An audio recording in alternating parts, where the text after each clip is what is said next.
Ok, estamos en vivo. Vamos a poner este tiempo en las manos de Dios. A los que nos están sintonizando, que estás viendo este video o este audio y demás, compártelo para que podamos ayudar a extender la palabra de Dios a más gente. Es sencillo, en tus redes sociales, por WhatsApp, por donde quieras. Estamos hablando...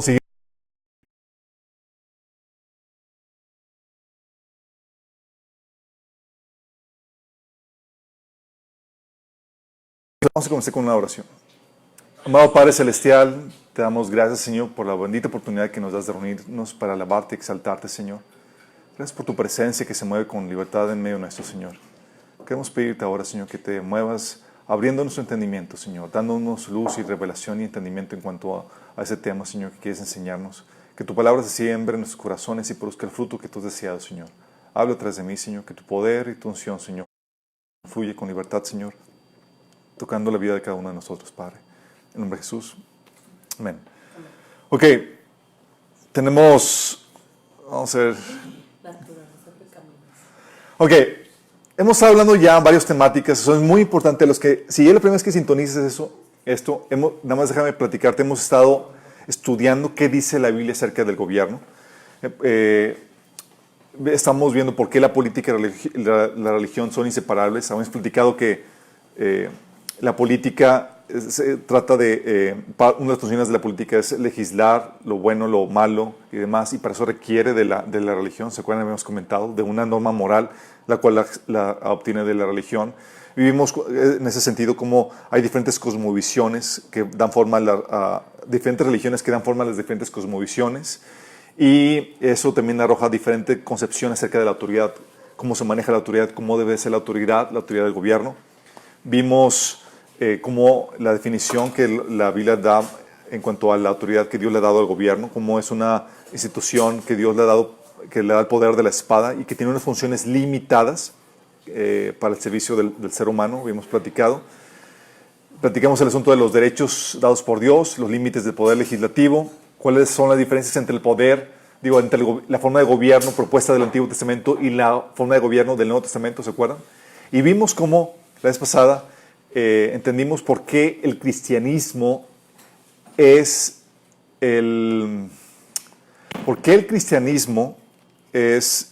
lo que las libertades que disfrutamos son gracias al cristianismo. Habíamos platicado eso la vez pasada.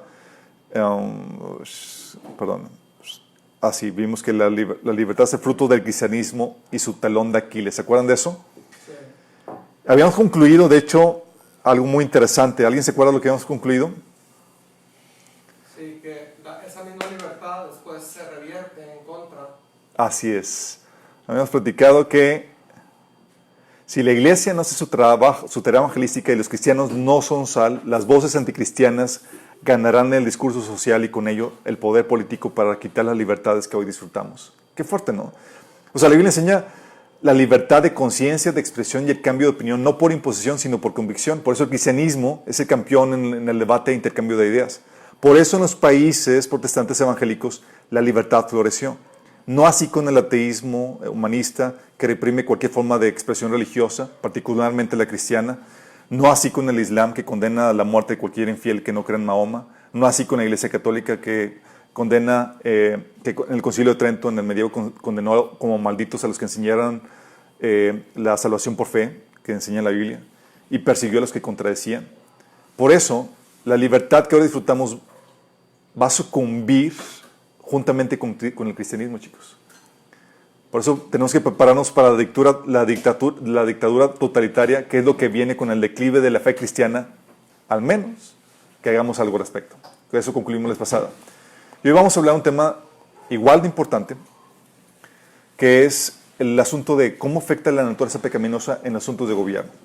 Y para esto, quiero dar un anuncio, una publicidad. Este tema lo platicamos y lo estudiamos en el taller de básicos cristianos. Está dentro en nuestro canal de Minas y en la página, está dentro del taller de básicos cristianos, que son temáticas básicas que todo cristiano debe conocer y debe saber.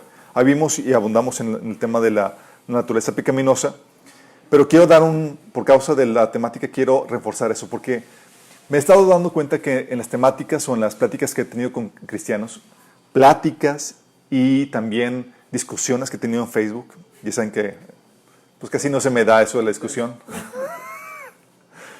Me he estado dando cuenta que es un tema que a los cristianos les pasa de largo. O lo ignoran o no saben las implicaciones. Y es desesperante ver la ignorancia del cristiano en este asunto y cómo afecta en la opinión y en el discurso político que tenemos como cristianos. Entonces me interesa que entendamos bien qué onda con el concepto de la naturaleza pecaminosa y cómo repercute en el asunto de gobierno. Bueno, déjame explicarte. Entendiendo la naturaleza pecaminosa, que la naturaleza pecaminosa, ¿dónde y cómo surgió? Surgió cuando el hombre pecó. ¿Se acuerdan? Dios le advirtió a Adán que el día que comiera del fruto prohibido moriría. ¿Se acuerdan? Génesis 2, del 16 al 17 le dio Dios al mandato al hombre: puedes comer de todos los árboles del jardín, pero del árbol de conocimiento del bien y del mal no comerás. El día que de él comas, ciertamente morirás. Y el hombre, ya sabemos la historia, el hombre y la mujer tentados por la serpiente, comieron el fruto prohibido y murieron en varios aspectos. Murieron físicamente. Génesis 3:19 dice que ganarás el pan con el sudor de tu frente hasta que vuelvas a la misma tierra de la cual fuiste sacado, porque polvo eres y al polvo volverás. Hubo una muerte física, pero no solamente hubo una muerte física, también hubo una muerte espiritual, pues el Espíritu de Dios que moraba en el hombre se apartó de él, y el Espíritu es el que da vida al espíritu del ser humano. Dice Juan 3:16 que el ser humano solo puede producir la vida humana, pero la vida espiritual nace del Espíritu Santo. Y Adán y Eva estaban vivos porque el Espíritu de Dios estaba conectado o morando con el ser humano. Al momento de divorciarse de Dios por causa del pecado, hay una muerte espiritual. Génesis 6:63 dice que el Espíritu da vida. La carne no vale para nada. Las palabras que les he dado son espíritu y son vida. ¿Sí? Entonces la naturaleza pecaminosa, por causa de la separación del Espíritu Santo, quedamos muertos espiritualmente por el pecado. Es lo que la Biblia habla en Efesios 2:13, Colosenses 2:13, Primera de Pedro 2:24. Y entonces podemos definir que la naturaleza pecaminosa es la presencia y el dominio del pecado en una persona por la ausencia del Espíritu Santo en su vida. Nota lo que digo, es la presencia y el dominio. ¿Todo está bien con esto? Ok. Y como cristianos, chicos, en ese sentido, en nuestro estado actual hay presencia de pecado. ¿Estamos conscientes? Pero no de dominio. ¿Sí? Es decir, nosotros por el Espíritu Santo tenemos el poder para dominar sobre el pecado en nuestras vidas. ¿Sí? La completa redención, sin embargo, nos va a liberar de la presencia del Espíritu Santo en nuestros miembros, en nuestro cuerpo. ¿Sí? Y con eso vamos a adquirir la inmortalidad. Entonces, así, Dios les advirtió a Adán y Eva que comieran, el día que comieran el fruto morirían, y así el hombre adquirió una naturaleza pecaminosa que pasó a toda la humanidad, es decir, a toda la descendencia de Adán y Eva. Dice, por ejemplo, en Génesis 5:3 que vivió Adán 130 años y engendró un hijo a su semejanza, conforme a su imagen, y llamó su nombre Set. Fíjate que no dice conforme a la imagen de Dios, sino conforme a su imagen, que ya era una imagen caída, separada de Dios. Es decir, los descendientes nacerían sin el Espíritu Santo en ellos, ¿sí? Y con una tendencia natural al pecado y al dominio del pecado en sus vidas. Ninguno nació desde la caída, ¿no? Ninguno. Por eso, dice Salmo 51:5, el salmista: he aquí, en maldad he sido formado y en pecado me concibió mi madre. Está hablando de esta naturaleza pecaminosa en la cual somos concebidos. Fíjate que esta naturaleza pecaminosa se refiere a esta inclinación, a esta ausencia del Espíritu Santo y a una inclinación natural al pecado. ¿Sí? El hecho de que estemos separados de Dios habla de que naciste y fuiste formado en pecado, ¿sí? Como dice el salmista, y en pecado me concibió mi madre. ¿Sí? Todos los seres humanos, aún desde el vientre de su madre, nacen o tienen una naturaleza pecaminosa. Por eso te encuentras episodios que dicen en la Biblia, por ejemplo, que Esaú y Jacob peleaban en el vientre de su madre, ¿se acuerdan? Y dices, oye, ¿cómo puede ser eso? Porque desde pequeños tenemos naturaleza pecaminosa, y es algo que los que somos padres hemos podido comprobar palpablemente en la crianza de nuestros hijos. ¿Sí? Dice la otra versión en este pasaje de Salmo 51:5, pues soy pecador de nacimiento, así es, desde el momento en que me concibió mi madre. Fíjate, pecador desde de nacimiento. Sí, la nueva versión internacional dice, porque yo soy malo de nacimiento, pecador me concibió mi madre. Entonces, lo que hace esta naturaleza pecaminosa te esclaviza al pecado. Romanos 8:7 dice, yo sé que en mí, es decir, en mi naturaleza pecaminosa, no existe nada bueno. Este es Salmo 7, es Romanos 7 del 18 al 24. Dice, yo sé que en mí, es decir, en mi naturaleza pecaminosa, no existe nada bueno. Quiero hacer lo que es correcto, pero no puedo. Fíjate, hay un conocimiento de lo que es lo correcto, pero quiero hacerlo, pero no puedo. Quiero hacer lo que es bueno, pero no lo hago. No quiero hacer lo que está mal, pero igual lo hago. Ahora, si hago lo que no es lo que no quiero hacer, realmente no soy yo el que lo hace, el que hace lo que está mal, sino el pecado que vive en mí. He descubierto el siguiente principio de vida, que cuando quiero hacer lo correcto, no puedo evitar hacer lo que está mal. ¿Alguien se siente identificado? Lo que estás experimentando es la naturaleza pecaminosa que heredamos de nuestro padre Adán. Qué lindo regalo. Sí. Dice, amo la ley de Dios con todo mi corazón, pero hay otro poder dentro de mí que está en guerra con mi mente. Ese poder me esclaviza al pecado que todavía está dentro de mí. Soy un pobre desgraciado. ¿Quién me librará de esta vida dominada por el pecado y la muerte? Y es aquí donde da la respuesta en el siguiente versículo. Gracias a Dios, la respuesta está en Cristo Jesús, que nos da el Espíritu Santo y el poder para vencer el pecado. Romanos 8, del 7 al 8 dice, pues la naturaleza pecaminosa es enemiga de Dios siempre. Nunca obedeció la ley de Dios y jamás lo hará. Por eso, los que todavía viven bajo el dominio de la naturaleza pecaminosa no pueden agradar a Dios. ¿Quién vive bajo el dominio de la naturaleza pecaminosa? Todo ser humano que no ha nacido de nuevo. Romanos 8, 9 habla acerca de eso. Que ustedes dice, y ustedes no viven conforme a la naturaleza pecaminosa si es que el Espíritu de Dios mora en ustedes. O sea, que si mora en ti, no vives bajo la naturaleza pecaminosa. Y tú tienes victoria sobre el pecado. Si eres dominado bajo la naturaleza pecaminosa, es una señal de que no hay Espíritu Santo en tu vida. Y no has nacido de nuevo. Por eso Jesús dijo en Juan 8:34, Jesús les respondió, de cierto os digo que todo el que hace pecado, esclavo es del pecado. Porque la naturaleza pecaminosa te esclaviza al pecado. Y por ende, a Satanás. Dice Efesios 2:2, vivían en pecado igual que el resto de la gente, obedeciendo al diablo. Porque cuando tú desobedeces a Dios, realmente no estás haciendo, lo que estás haciendo, estás obedeciendo a Satanás. Sí. Dice, estabas obedeciendo al diablo, el líder de los poderes del mundo invisible, que es el espíritu que actúa en el corazón de los que se niegan a obedecer a Dios. Entonces, cuando te niegas a obedecer a Dios, ¿tú eres libre? No, eres esclavo. ¿De quién? De Satanás. Sí. Y de esta manera, Satanás se convierte en el príncipe de este mundo. ¿Por qué? Porque domina sobre el ser humano pecador. Por eso, Satanás pudo tentar a Jesús ofreciéndole los reinos de este mundo, ¿se acuerdan? Lucas 4, del 5 al 6 le dijo, entonces el diablo lo llevó a un lugar alto y le mostró en un instante todos los reinos del mundo. Sobre estos reinos y todo su esplendor le dijo, te daré la autoridad, porque a mí me ha sido entregada y puedo dársela a quien yo quiera. ¿Cómo que puede darla? Claro, porque él controlaba a las personas pecaminosas. ¿Sí? Por eso dice la Biblia que no hay ninguna persona justa. Dice Eclesiastés 7:20, no hay una sola persona en la tierra que siempre sea buena y nunca peque. ¿O creen que hay alguna? ¿Alguien ha conocido? No. Nuestra experiencia personal nos testifica esta realidad. ¿Sí? Romanos 3, del 10 al 12 dice, no hay un solo justo, ni siquiera uno. No hay nadie que entienda, nadie que busque a Dios. Todos se han descarriado a una, se han corrompido. No hay nadie que haga lo bueno, no hay uno solo. ¿Sí? Todos han violado, dice la Biblia, su conciencia. Aunque no conozcan la ley de Dios, Dios ha puesto la ley en sus corazones y la han violado. ¿Sí? Dice Romanos 12:15. Ellos demuestran que tienen la ley de Dios escrita en el corazón porque su propia conciencia y sus propios pensamientos los acusan o bien les indican que están haciendo lo correcto. ¿Sí? Hay vestigios de la ley de Dios ahí y eso, y aunque no conozcas la ley de Dios, esos vestigios de la ley de Dios en tu conciencia, te caminas en base a eso o los violas. Y todos han violado, si no conocen la ley de Dios, han violado su conciencia, haciéndolos pecadores. ¿Sí? Y el pecado, chicos, afectó todas las áreas de tu ser. No quedó ningún área que no quedara afectada. ¿A qué me refiero con esto?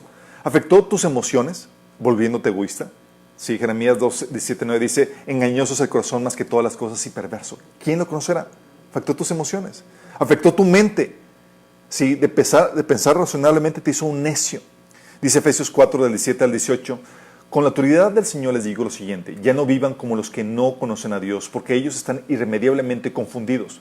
Tienen la mente llena de oscuridad, vagan lejos de la vida que Dios ofrece, porque cerraron la mente y endurecieron el corazón hacia Él.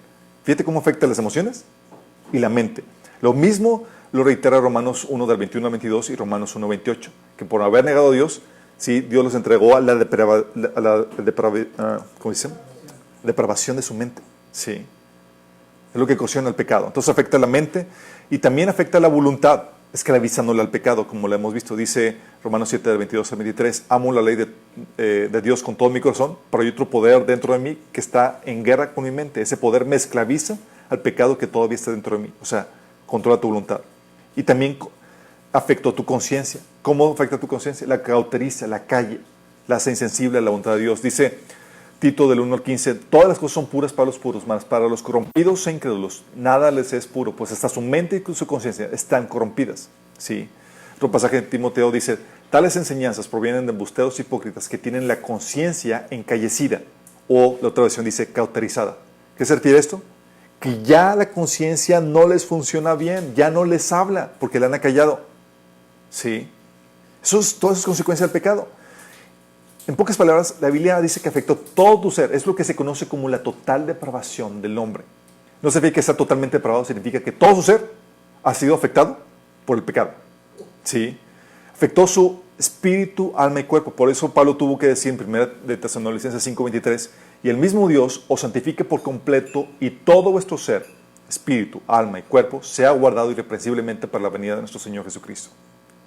Esto es importante porque la gente, bajo la filosofía escolástica católica, pensaban que la mente, el razonamiento, no hubiese afectado por el pecado. Tú podías razonar y concluir perfectamente porque el pecado no tocó eso, cuando nada que ver. Todo nuestro ser fue afectado por el pecado. Y por eso todas las áreas de la actividad humana, ninguna queda exenta de corrupción. Si toda el área de actividad humana, toda el área donde el hombre lo corrompe por el pecado que hay en su corazón. Ha corrompido las artes, la ciencia, la familia, la escuela, la filosofía, el gobierno, todo ha sido trastocado por el pecado del hombre, por la naturaleza pecaminosa. Todas las áreas han sido afectadas. ¿Sí? ¿Y qué hace la naturaleza pecaminosa? La naturaleza pecaminosa te lo muestra, Pablo te la resume en Gálatas 5, 21 a 22, donde habla acerca de las obras de la carne. ¿Sí? Pero resumiéndote esto, el pecado, la naturaleza pecaminosa tiende a varias cosas que tú lo puedes identificar. Es algo que platicamos en la predicación de la seducción del pecado. Vimos que el pecado tiende al egoísmo versus el espíritu tiende al amor. ¿Sí? El egoísmo es centrado en ti, en lo que quieres, en tus caprichos, en tus derechos. Es egoísta. Tiende a eso, el pecado. Tiende a lo inmediato versus lo que implica tiempo y persistencia, que es lo que te impulsa el Espíritu Santo. Es decir, lo rápido, lo inmediato, lo que no considera el beneficio a mediano o largo plazo es aquí y ahora. ¿Sí? O sea, que flojera esperar, es dámelo aquí ya. ¿Sí? El pecado, la naturaleza pecaminosa, tiende a lo cómodo y sencillo versus lo laborioso y lo complicado. Es decir, lo fácil, sin esfuerzo, sin arduo trabajo, sin ejercer dominio propio. Esa tendencia es la pecaminosa. ¿Sí? Tiende al placer versus al sacrificio. O sea, nada que involucre ese sufrimiento. O sea, evitando toda incomodidad, todo dolor, toda autonegación. Eso es efecto de la naturaleza pecaminosa. Tiende a lo superficial, a las apariencias, versus a lo involucrado, a lo sincero. ¿Sí? Con que se vea bien, sin importar la apariencia, con que la gente vea que se ve bonito, aunque por dentro esté mal, es suficiente. ¿Sí? Tiende a lo pasivo versus la iniciativa. El pecado te lleva a la falta de iniciativa en dar, ayudar, bendecir, no ejerce iniciativa, si no es por necesidad personal o conveniencia personal, es decir, por egoísmo. ¿Sí? Y tiende a la irresponsabilidad versus una vida responsable, que es lo que te impulsa el Espíritu Santo. Es decir, te lleva a evadir las consecuencias de tus malas decisiones. Es decir, es irresponsable. Estas son las tendencias del pecado, ¿sí te das cuenta? Oye, y lo hemos vivido todos. O sea, ¿cuántas veces nos hemos sentido como que preferimos lo rápido, lo que no involucra sacrificio, trabajo, desgaste? Por eso la gente cae fácilmente en las estrategias el fraude de conseguir dinero fácil, ¿sí? ¿Por qué? Porque la naturaleza pecaminosa se siente atraído por eso. Oye, dinero, o sea, poder, sin necesidad de trabajar, fácil, sencillo y demás. Y dices, ¿qué onda con eso? ¿Sí? Y la gente cae en eso. ¿Por qué? Porque apela a su naturaleza pecaminosa. ¿Sí vamos entendiendo? En cambio, si te digo, oye, te voy a presentar un negocio que te puede ir bien, pero tú vas a tener que, o sea, esforzar, desgastar, es a largo plazo y demás. Y es como que, uy, fúchila. ¿O no? ¿Sí? ¿Por qué? O apela a la naturaleza pecaminosa o apela a la naturaleza del espíritu. ¿Sí? Y todo lo bueno, ¿sí? En esta vida involucra esfuerzo laborioso, persistencia, tiempo, sacrificio, amor sincero y demás. O sea, todo lo que no, todo lo contrario a la naturaleza pecaminosa. ¿Estamos entendiendo? Y esa es la tendencia normal. Afortunadamente, Dios no nos deja en el vacío lidiando con la naturaleza pecaminosa. Ha puesto Dios restricciones o restrictores o barreras, ¿cómo se llama? Estorbos a la naturaleza pecaminosa para que no florezca en desmedida. ¿Sí? Restricciones o barreras naturales a la naturaleza pecaminosa. Dios ha puesto esto. Varias cosas que Dios ha hecho. Por ejemplo, una de las restricciones o barreras naturales a que florezca la naturaleza pecaminosa en desmedida es la conciencia. ¿Sí? La conciencia es vital. Es el policía que tienes en la mente que te dice, hey, estás diciendo mal. El que te condena cuando hiciste algo mal. El que te incita a que hagas lo correcto. Es la conciencia. Y todos los seres humanos tenemos eso. Dice Romanos 2:15. Estos muestran que llevan escritos en el corazón lo que la ley exige, como lo testigua su conciencia, pues sus propios pensamientos algunas veces los acusan y otras veces los excusan. Si vamos viendo, la conciencia, eso lo mismo, por eso Pablo le decía a Timoteo, aférrate a tu fe en Cristo y mantén limpia tu conciencia. Pues algunas personas, desobedeciendo a propósito lo que les dictaba su conciencia, como resultado su fe naufragó. ¿Sí? Entonces habla de la naturaleza, ese primer policía que tenemos nosotros de forma natural. ¿Sí? Oye, algo que te impide es mi conciencia. ¿Sí? Aunque lo que a veces sucede es que la callamos, como viene en 1 Timoteo 4:3. Y de pequeños, los primeros, como tu conciencia es débil y no tienes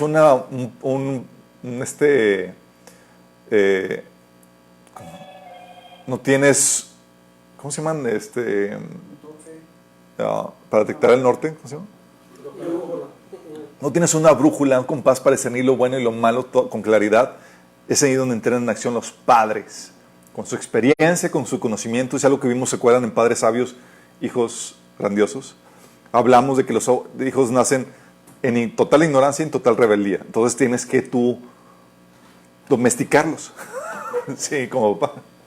Sí, hacerlos socialmente aceptables. Y es por eso que en Efesios 6, del 1 al 3, dice, hijos, obedezcan en el Señor a sus padres porque esto es justo. ¿Por qué? Porque los padres saben lo que es bueno y malo. Tienen un compás de lo bueno y lo malo, la forma de discernirlo por su experiencia y conocimiento más claro que el de los niños. ¿Sí? Dice, honra a tus padres y tu madre, que es el primer mandamiento con promesa para que te vaya bien y disfrutes de una larga vida en la tierra.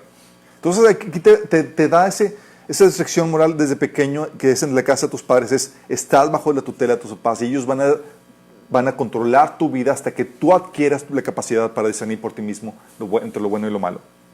¿Sale? Entonces los padres es la siguiente restricción. ¿Te imaginas qué pasaría si los padres dejaran que los niños hicieran lo que quisieran? ¿Qué pasaría? O sea, su naturaleza pecaminosa, ¿a poco no? ¿O a poco se portarían bien? Así como que no, comerían saludablemente, harían la tarea siempre sin parar y serían... Claro que no, nada de eso, ¿sí? Requieren de una medida u otra que sean criados a hacer lo bueno, ¿sí? Entonces son los padres. La otra restricción o la otra barrera natural es la religión.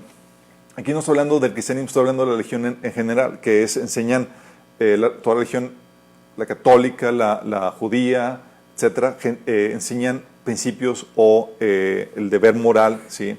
Como dice en Hechos 15:21, hablando Pablo, dice, por eso, pues esas leyes de Moisés se han predicado todos los días de descanso en las sinagogas judías de cada ciudad durante muchas generaciones.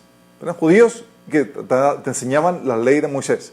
O sea, lo que hace la religión es que alimenta tu conciencia, fortaleciéndola en cuanto al discernimiento de lo bueno y lo malo. No te da el poder para vencerlo. ¿Te acuerdas la problemática de Pablo? Dice, yo sé lo que es bueno, pero no puedo hacerlo. ¿Sí? Pero su conciencia está alimentada. ¿Sí? Le podía distinguir con claridad qué onda con eso. De hecho, Deuteronomio 7:19 dice Dios, hablando de los reyes, dice, tendrá esa copia siempre consigo, la copia de la Biblia, dice, y la leerá todos los días de su vida. De esa manera aprenderá a temer al Señor su Dios y al obedecer todas las condiciones de esta serie de instrucciones y decretos. Porque es lo que hace la Biblia, te inculca el temor de Dios y te da un criterio claro en cuanto a lo bueno y lo malo. Después de eso tenemos a las autoridades en otras instituciones, como la escuela, la iglesia y demás, que lo que hacen es que te ayudan a restringir el mal comportamiento que pudieras tener en dichos lugares, en la escuela, en la iglesia y demás. Si, por ejemplo, en la escuela, los líderes con su autoridad restringen tu naturaleza pecaminosa para que guardes el orden en el salón, no seas agresivo con tus compañeros, seas responsable con tus tareas, no seas corrupto cumpliéndote con los exámenes, etc. Lo mismo sucede en la casa, lo mismo sucede en la iglesia, etc. ¿Sí? Por eso la Biblia enseña a obedecer a las autoridades superiores, como dice en Romanos 13:1, y hablando en forma general y plural, ¿sí? Porque hay diferentes autoridades. Enseña a Pablo a que se sometan los esclavos a los amos, a que te sometas a los pastores en la iglesia, a los padres y demás, ¿sí? Pero aparte de eso tenemos las convenciones sociales, ¿sí? La tradición, las normas sociales. Estas restringen la naturaleza pecaminosa para que no seamos groseros, maleducados, vulgares o obscenos públicamente, ¿sí? Que te vistas bien, seas educado, seas limpio, higiénico, no seas vulgar, ¿sí? Porque lo que hace la sociedad es que pone normas tácitas o no explicadas, como sancionando lo bueno y lo malo con la aprobación o el desprecio, con la humillación o con la vergüenza, ¿sí? Dichas cosas no son sancionadas por el gobierno, o sea, el gobierno no te va a obligar a que te bañes todos los días. Pero si, oye, si llevas ya 2-3 semanas sin bañarte y demás, la sociedad te va a sancionar. ¿Sí? ¿Cómo? Haciéndote sentir mal. ¿Sí? Es lo que se llama, la sociedad sanciona con la vergüenza. ¿Sí? Haciéndote sentir mal, con la desaprobación que ella genera. Lo que dice, por ejemplo, en Deuteronomio 25, del 9 al 10, hablando de un hermano que no quiso cumplir sus responsabilidades con su hermano, permitió Dios que viniera, que la sociedad lo sancionara con vergüenza pública. Dice, eso es lo que se hace con quien no quiere mantener viva la descendencia de su hermano. Y para siempre se le conocerá en Israel a ese hombre y a su familia como los descalzados. O sea, era la sanción social, era el estigma social. ¿Sí? El gobierno no te lo va a regular, pero sí va a propiciar el estigma social. De hecho, por eso Pablo también ponía patrones o normas de comportamiento basada en las normas sociales. Decía, por ejemplo, en 1 Corintios 11, del 13 al 16, que al hombre es vergonzoso tener pelo largo. ¿Sí? O sea, la Biblia te enseña que debes acoplarte a la normativa social para no causar pieza de tropiezo en el Evangelio. ¿Sí? Qué fuerte. Todo viene de las convenciones sociales, eso es lo que obliga a que los niños, a que tú, por ejemplo, por pena pública, tengas a tus hijos bien portaditos en público y demás, para que no hagas celoso y cosas por el estilo. ¿Sí? Después de eso viene el gobierno, que lo que hace el gobierno es que infunde el miedo por el temor al castigo. Dice Romanos 13, del 3 al 5, porque los gobernantes no están para infundir terror a los que hacen lo bueno, sino a los que hacen lo malo. ¿Quieres librarte del miedo a la autoridad? Haz lo bueno y tendrás su aprobación, pues está al servicio de Dios para tu bien. Pero si haces lo malo, entonces debes de tener miedo. No en vano lleva la espada, pues está al servicio de Dios para impartir justicia y castigar al malhechor. Así que es necesario someterse a las autoridades, no solo para evitar el castigo, sino también por razones de conciencia. Entonces aquí está diciendo, oye, otra restricción es el gobierno, que lo que hace es que limita la autoridad, la naturaleza pecaminosa, como con el temor al castigo. ¿Sí? Oye, no me paso el alto porque está ahí el tránsito y demás. De hecho, todos hemos vivido esa experiencia. Ves ahí a la autoridad o al tránsito y demás, y todos bien portaditos, guardándola. ¿Qué hace? Es el temor al castigo te lleva a restringir la naturaleza pecaminosa. ¿Sí? ¿Vamos entendiendo? Entonces, parte de las restricciones. Hay otra barrera, hay otro estorbo a la naturaleza pecaminosa que es muy importante. ¿Qué se les ocurre? Faltan aquí varios. Faltan, de hecho, 4. Otra barrera, otra restricción de la naturaleza pecaminosa es la necesidad. O lo que la Biblia llama el hambre. El hambre, en serio, dice, fíjate, la Biblia te dice, o sea, vimos que la tendencia de la naturaleza pecaminosa es a la comodidad, a echar la flojera, a disfrutar, a no trabajar. ¿Sí? De hecho, dicen que muchos, si fuera por nosotros, pues, vivirías en vacaciones perpetuas. De hecho, la manera en como muchos venden los negocios multiniveles es el estilo de vida donde ya te jubiles temprano, ya no trabajas, estás de vacaciones y demás, porque es la tendencia pecaminosa, ¿sale? Proverbios 16:24 dice, al que trabaja, el hambre lo obliga a trabajar, pues su propio apetito lo estimula. Vóytelas. O sea, ¿qué dice? ¿Qué te dice? Dice, o sea, si no fuera por el hambre, no serías una persona de provecho. ¿Estás entendiendo? El hambre te obliga a ser productivo y a beneficiar a alguien más con tu servicio y con tu don. Entonces el hambre, sí, de hecho por eso decía Pablo en 2 Tesalonicenses 3:10, porque incluso cuando estábamos con ustedes les ordenábamos, el que no quiera trabajar, que tampoco coma. ¿Qué está haciendo Pablo? Estaba poniendo restricciones a la naturaleza pecaminosa. Si la ordenanza, si la exhortación no te obliga a ser una persona de provecho, ¿sabes qué va a hacer? Tu apetito. ¿Vamos entendiendo? ¿Cómo Dios no le da las a los alacranes? ¿Pero vamos entendiendo? Eso, oye, ¿qué es lo que hace? La necesidad te obliga a ser productivo. ¿Sí? ¿Vamos entendiendo? Porque si fuera por ti, ¿a poco no? Muchos era como que, pues, quisiera tomar unas vacaciones de 1, 2, 3, 4 meses, ir aquí y allá y no trabajar, pues sí. Pero pues ni modo, tengo que trabajar, porque si no, pues no, pues sí. Años sabáticos de 6 años. Exactamente, sí. Entonces la necesidad te obliga, contrarresta la naturaleza pecaminosa. También, ¿sabes qué más? La competencia. La competencia contrarresta eso. O sea, tú ves, por ejemplo, dice en 1 de Corintios 9, del 26 al 25, dice, ¿no saben que en una carrera todos los corredores compiten, pero solo uno obtiene el premio? Corran pues de tal manera que lo obtengan. Todos los deportistas se entrenan con mucha disciplina. Ellos lo hacen para obtener un premio que se echará a perder. Nosotros, en cambio, por uno que dura para siempre. Fíjate cómo habla acerca de esto. Dice, ¿sabes qué? La forma en que tu naturaleza pecaminosa te lleva a la mediocridad.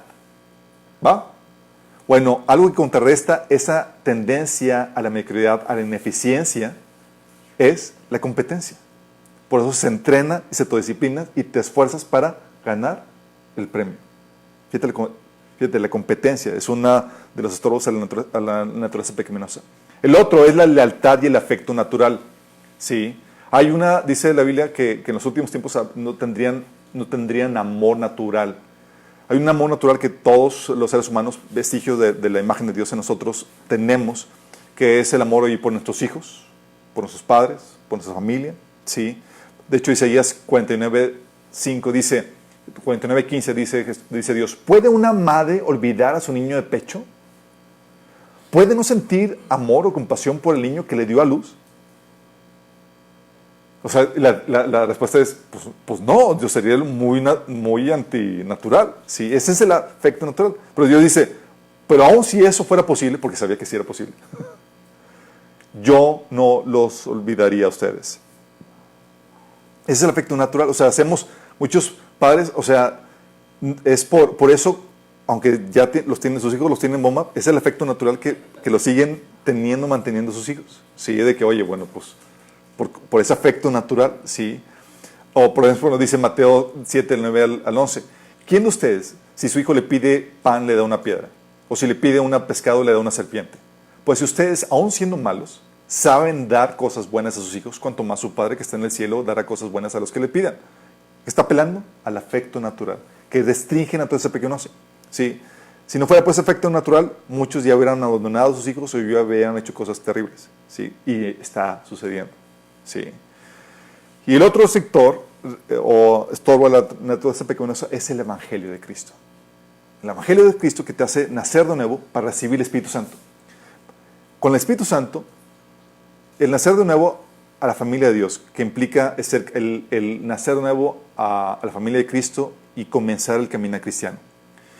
Sabemos que lo que hace el Evangelio es que te da el Espíritu Santo, que te da lo que te da el Espíritu Santo y con él el poder para poder vivir una vida en victoria sobre el pecado. Te da su palabra, lo cual te santifica, como dice en Juan 17:17.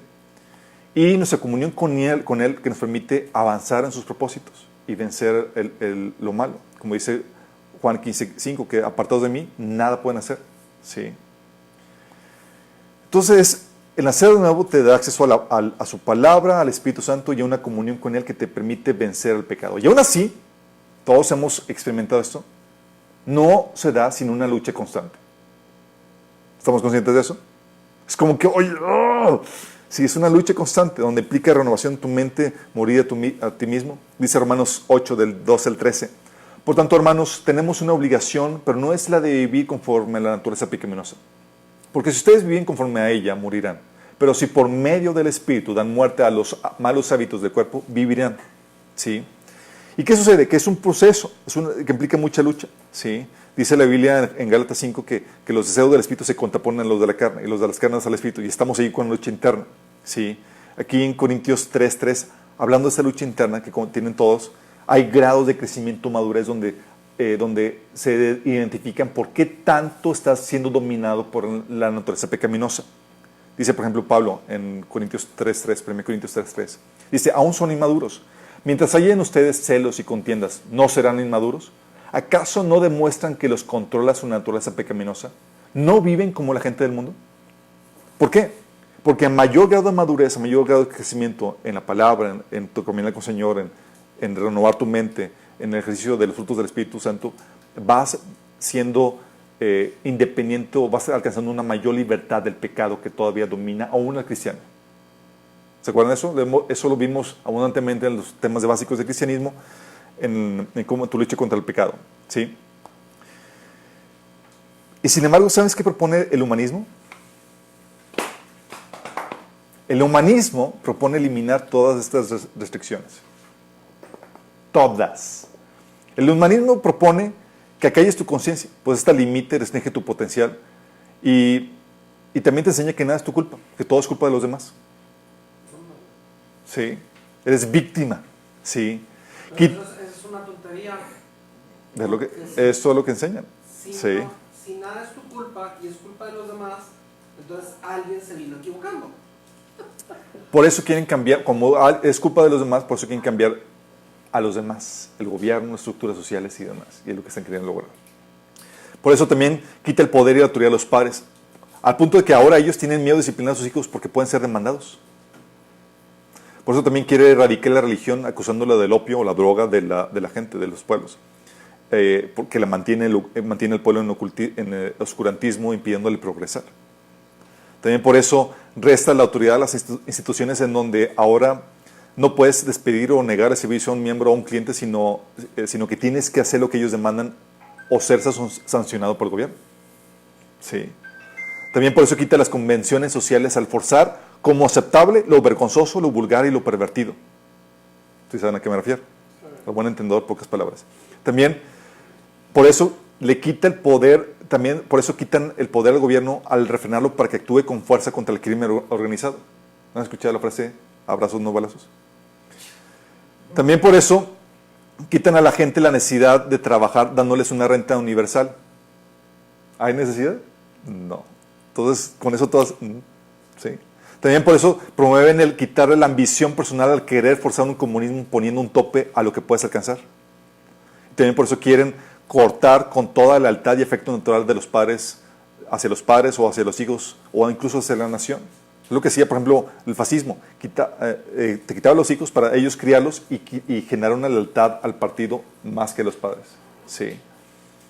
También por eso prohíben la predicación del Evangelio, a pesar de que es lo único que tiene el poder para salvar y regenerar. Todo eso es lo que promueve, lo que está empujando el humanismo. ¿Y qué crees que está haciendo? Está quitando todas las restricciones a la naturaleza pecaminosa. ¿Y qué crees que pasa? ¿Crees que la maldad va a aumentar? ¡Claro! Pero ahora entiendes por qué. ¿Me explico? O sea, por eso la Biblia enseña, chicos, esta realidad de la naturaleza pecaminosa lo enseña en todos. O sea, por más cristiano que seas y por más hombre de Dios que seas, la Biblia te pinta los casos de, por ejemplo, los grandes líderes manchados con pecado. Te enseña, por ejemplo, a un Moisés que cayó en pecado y que por eso no pudo entrar a la tierra prometida. A un David que violó la ley de Dios y realizó un censo indebido que ocasionó la muerte de miles de personas, aparte de cometer adulterio y homicidio. ¿Se acuerdan? Que causó la maldición a sus descendencias. O un Salomón que al final de sus días se apartó adorando a otros dioses, incluyendo al dios Moloch, que se le veneraba culto con sacrificio de bebés. ¿Te imaginas? Tienes a un Pablo, ¿sí?, teniendo problemas con orgullo. Tienes a un Pedro y a un Bernabé cediendo a la presión de grupo, ¿sí? Y tienes a un Juan cometiendo idolatría, postrándose entre ángeles. Y esos son los grandes. ¿Por qué la Biblia te muestra a los grandes hombres así falibles? Para hacerte ver, hacerte entender que hay una naturaleza pecaminosa y que tienes que estar al tanto de eso, ¿sí? Entender esta enseñanza, chicos, tiene implicaciones muy prácticas. ¿Sí? Entender la naturaleza pecaminosa te lleva a tomar medidas apropiadas para contrarrestar esta enfermedad, por ponerle de una forma. Por lo pronto, te lleva a establecer formas de seguridad. Oye, candados, cerrojos. La Biblia no dice que lo pongas, pero sí te enseña que hay peligros por la naturaleza pecaminosa, que hay gente mala. ¿Sí? Entonces, por eso pones candados, cerrojos, cámaras de seguridad, alarmas, pólizas de seguro, para proteger tu... Claro, porque si de seguro se trata. Para proteger tu casa, tu carro, tu negocio, tu propiedad, por eso. ¿Sí?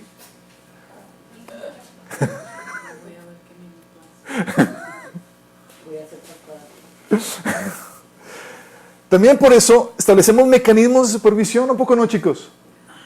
O sea, ponemos a gerentes que supervisen a los trabajadores, ponemos auditorías, mecanismos de transparencia, etcétera. ¿Por qué? ¿Porque confiamos en la gente?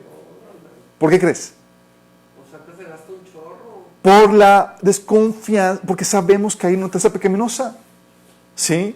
Por eso también formalizamos los convenios con contratos, chicos. ¿Sí? O sea, para evitar abusos por la fragilidad de la palabra y la memoria, o sea, la palabra hablada, se formalizan los convenios y contratos por escrito y con testigos, si les ha tocado, hasta notariados y más. ¿Por qué? Para darle formalidad, para que no haya problemas con que, oye, ¿qué me dijiste? No me acuerdo, pues yo dije esto y dime si diretes. ¿Sí? Porque sabemos que podemos tomar la fragilidad de la palabra y la memoria para nuestra conveniencia, para abusar. ¿Sí? También por eso pedimos colaterales o avales o fianzas. Pues sabemos que la gente puede fallar, engañar y nos protegemos pidiendo colaterales o avances. ¿Sí hemos entendido? ¿Por qué lo hacemos? Porque estamos conscientes de la naturaleza pecaminosa. ¿Sí? También por eso, ¿qué crees? Ponemos a la gente a prueba. Pues sabemos que la gente es corrupta y engaña. Y es que la ponemos a prueba, así, para darles un tiempo antes de ponerlas como de planta o darles un puesto indefinido de tiempo. ¿Por qué? Porque sabemos que se pudo haber vendido muy bien en la entrevista, pero nada que ver en la práctica.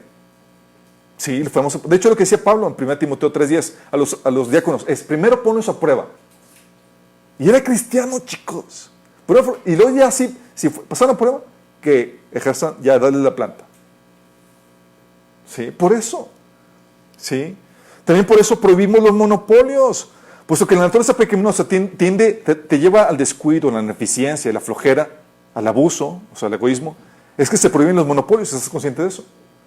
De esta forma se le quita el monopolio, el mercado cautivo que le aseguraba una ganancia permanente y le crea una necesidad constante. ¿Por qué? Porque siempre va a tener el riesgo a salir del mercado por perder a sus clientes Porque los clientes ya se pueden ir con la competencia, ¿sí? Por un mal producto, un mal servicio que haya ofrecido de su parte.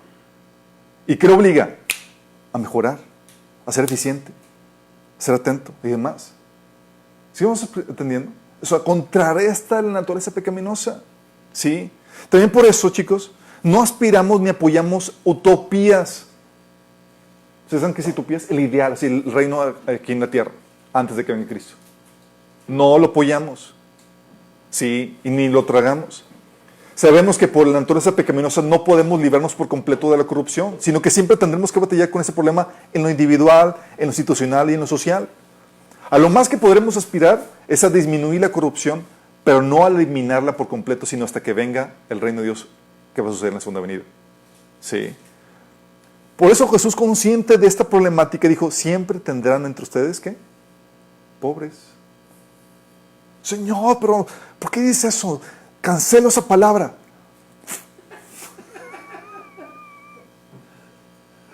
Dice, por eso tampoco caemos en creencias de que tal o cual partido es mejor o tal cual candidato es mejor. Con todos tienen el mismo problema de ¿qué?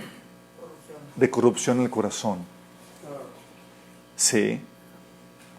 ¿Consciente de esto, chicos? Estas son las implicaciones prácticas. ¿Y las implicaciones del gobierno? ¿Qué tomamos ante la conciencia de que el ser humano tiene una naturaleza pecaminosa que lo lleva a abusar, a pecar, a hacer lo malo, aunque conozca lo bueno? ¿Qué medidas tomas ante el ejercicio de gobierno? Pones a una persona pecaminosa en la posición de poder más alto. Debes de tener alguna medida para contrastar los posibles abusos que sabes que se van a dar, ¿o no? ¿Y qué haces? O sea, conscientes de la naturaleza pecaminosa, tomamos medidas de seguridad para proteger nuestra casa. ¿Pero qué medidas de seguridad podrías establecer para resguardarte de la naturaleza pecaminosa de la gente que está ejerciendo el poder político?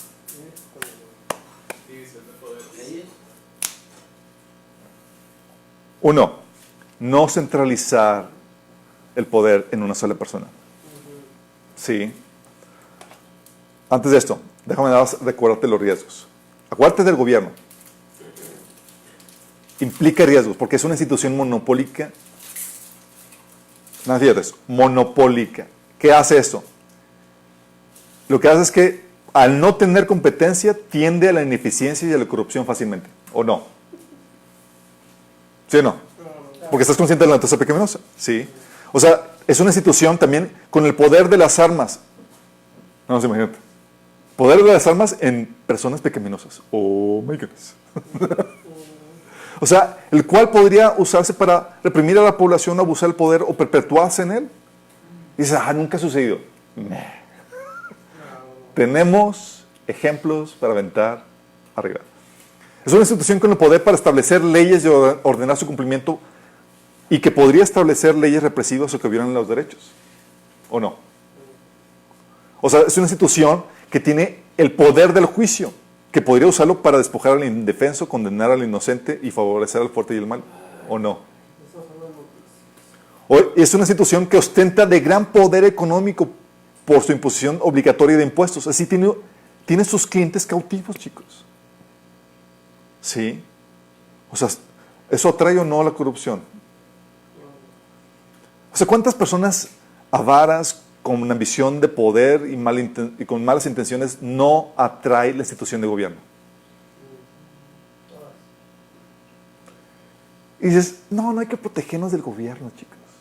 Hay que confiar en la naturaleza, en que el hombre es bueno. ¿Really? Bueno, la gente sigue confiando en las personas pecaminosas que ocupan el lugar en el gobierno. Sí, para mediar estos riesgos es, uno, las propuestas que cristianos han realizado, chicos, es no centralizar el poder en una sola persona, sino dividirlo poniendo pesos y contrabalances y contrapesos. ¿Sí? Por eso, la división de poder que conocemos ahora como la división en el poder ejecutivo, legislativo y judicial con sus check and balances, como se conoce, o pesos y contrabalances, es una propuesta cristiana. ¿Sabían? AMLO sí, ya estoy eliminando gran parte de eso. O sea, Con la división de poderes tenemos un grupo que hace las leyes, que es el legislativo, otro que juzga y dicta las sentencias, que es el judicial, y otro que administra y dirige la hacienda pública, así como la fuerza policíaca y militar, que es el ejecutivo. ¿Sí? De esta forma, no pueden hacer lo que quieran, sino que tienen que autorregularse internamente para evitar abusos y desviaciones. Esa, chicos, propuesta es una propuesta cristiana. Tiene sentido, ¿no? ¿Cómo se les ocurrió? ¿Por qué pensaron eso? Por la doctrina de la naturaleza pecaminosa. El otro, el derecho a la formación de partidos que compitan con el poder político. Es una forma, la competencia. Sí, la competencia política ocasiona que los partidos se vigilen unos a otros y se llamen a cuentas mutuamente. ¿No les ha tocado en las elecciones que están los partidos de los otros vigilando que no hayan ahí abusos y demás? Es lo que ocasiona la competencia. Sí. Transparencia. Sí.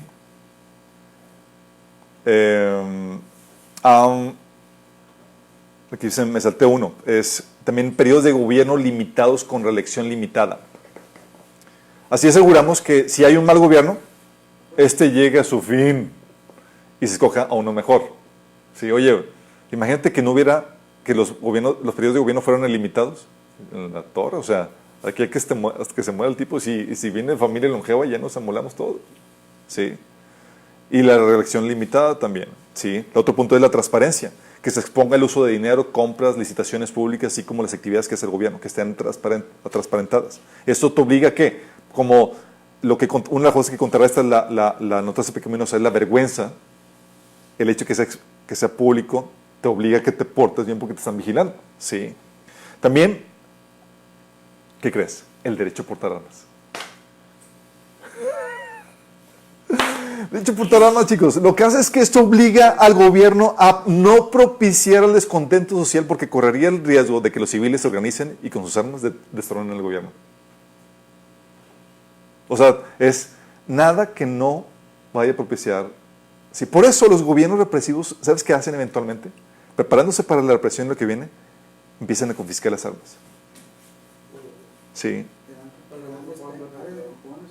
Todo eso. ¿Por qué?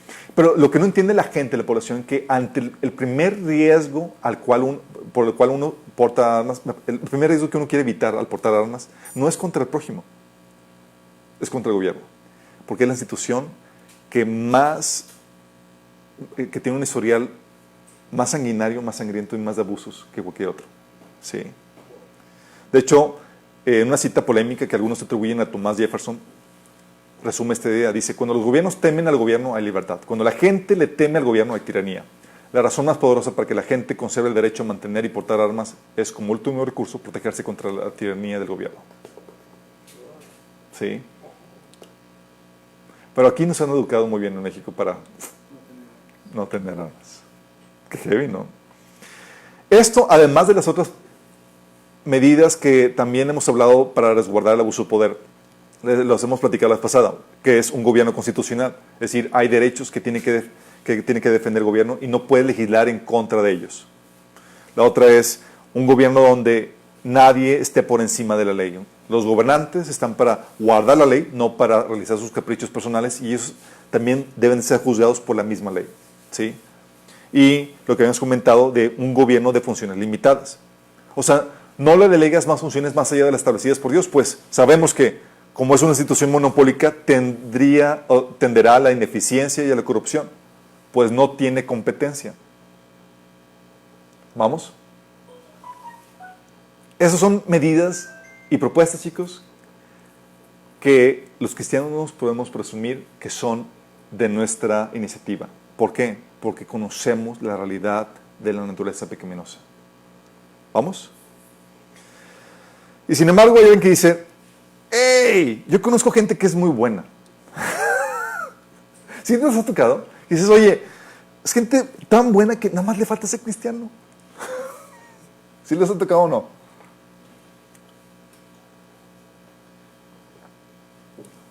¿Te contestan, chicos? ¿Sí o no? Sí.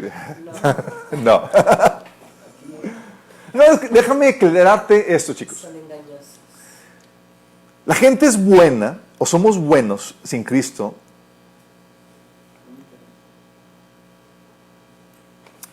porque nos medimos con estándares humanos y no divinos, y realmente no nos conocemos mutuamente. O sea, tú dices, oye, cuando las personas que hemos compartido el Evangelio, dice, ¿a dónde crees que irías? Pues al cielo. ¿Por qué? Porque soy una persona buena. ¿Por qué? Porque se comparan con estándares humanos. Y siempre vas a encontrar a alguien peorcito que tú.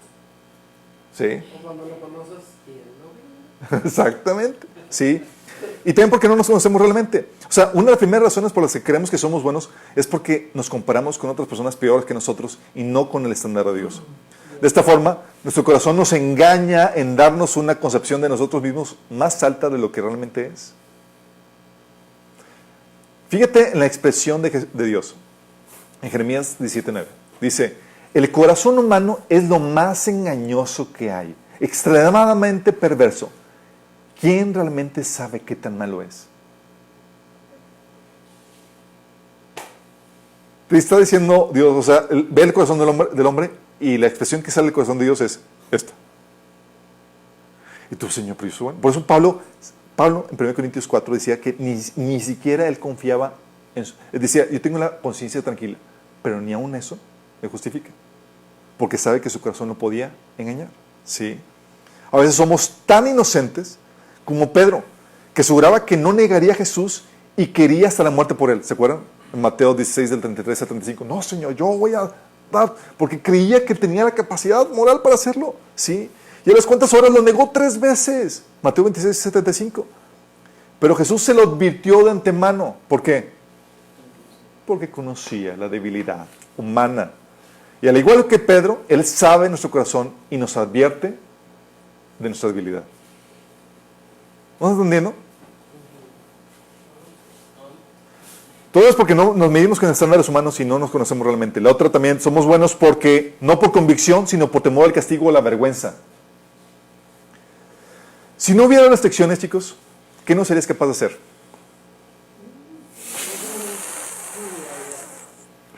¿Cuántas cosas pecaminosas o pervertidas se te han venido a la mente y no te has animado por temor a que te pesquen o te enteren? No descubras. Bueno, déjame decirte, todas esas cosas que te han venido a la mente, que nada más por temor a la vergüenza y al castigo no las haces, para Dios es como si los hicieras. ¡Hala! Así que, chiste. Primera de Juan 3:15 dice que el que odia a su hermano es un asesino. Oye, pero no lo estoy odiando, tranquilo, no dice nada. Sí, pero si pudieras, te desharías de él.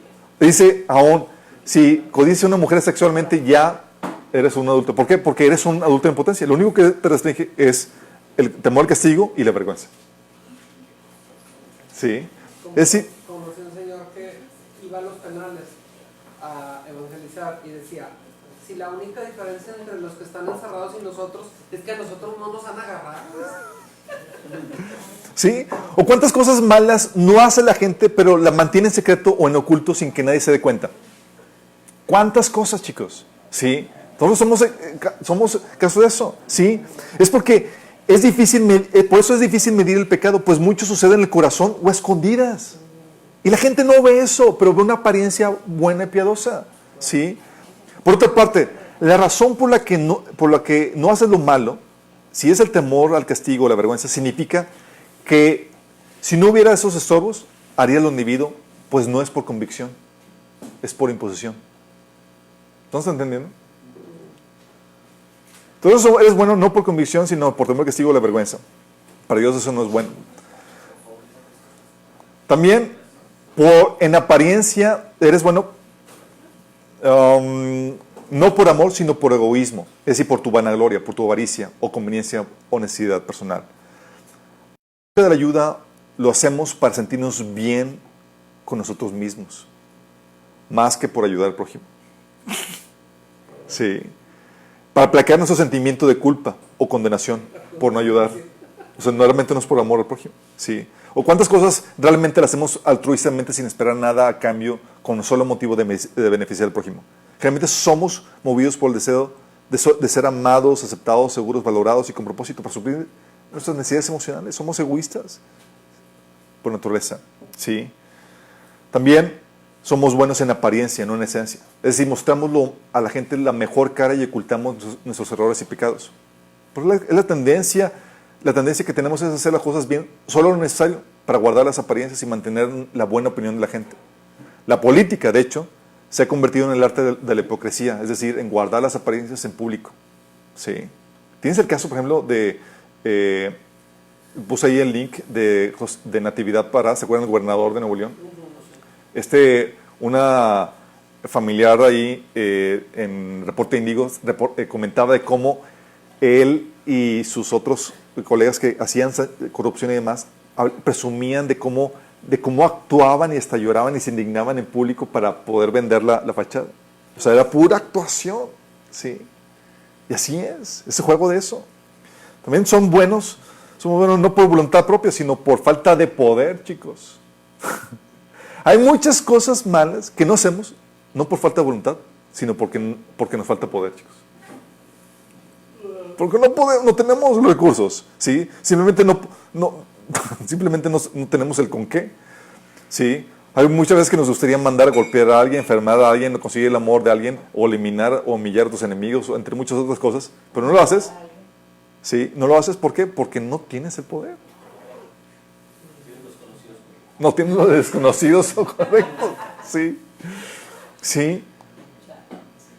También somos buenos, ¿sabes por qué, chicos? Porque menospreciamos nuestro pecado pequeño y creemos que jamás haríamos cosas peores. Y la Biblia dice, el que es fiel en lo poco, también, el que es fiel en lo poco, también en lo más es fiel. Y el que en lo poco es injusto, también en lo más es injusto.